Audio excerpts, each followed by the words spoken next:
Hello mga sis! Ngayon naman ay gagawa tayo ng Choco Moist Cake. In this big bowl, maglalagay lang tayo ng 2 cup sugar.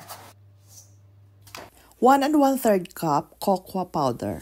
4 na scoop yung nilagay ko kasi 1/3 cup yung aking pangsukat. 1 stick coffee. 2 cups boiling water. I-mix natin hanggang ma-dissolve ang ating ingredients. Okay. 3 cups full cream milk. And 1 1/2 cup vegetable oil. I-mix muna natin. Add tayo ng 2 egg.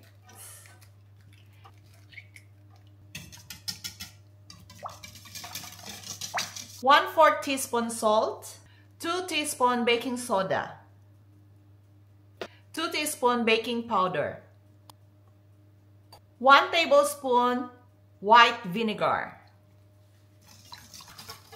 Add tayo ng 1 teaspoon vanilla essence. 3 cups plain flour or all-purpose flour.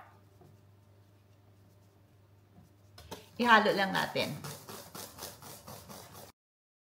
Kapag nahalo na siya ng mabuti, okay na yan. Huwag natin i-overmix.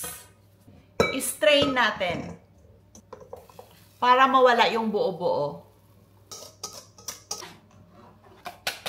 So, ito na yung mixture ng ating Choco Moist Cake. Pwede ito Choco Moist Cake, yung sa mga round pan, and pwede din ito sa cupcakes. Choco Moist Cupcakes. Ilagay ko lang siya dito para hindi tayo mahirapan paglagay sa cupcakes.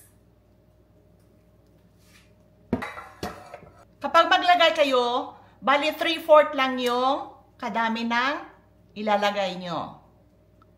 Ayan na po. Size 7 inches yung baking pan. Nilalagyan ko siya ng baking paper sa bottom. Siguraduhin po natin na naka-preheat yung oven natin sa 150 degrees Celsius at i-bake natin ito ng 25 minutes. Ito na yung cupcakes natin. And the 3 cakes na tag 7 inches. Ito na yung ating product.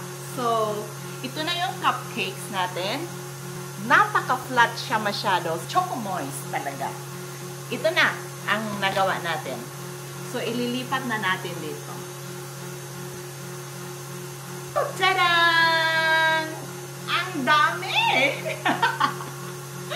Ito lang yung ating isang mixture. So, ito lang yon yung tatlo, at saka itong 1 dozen na cupcake. So, ngayong araw, ang dami kong naluto.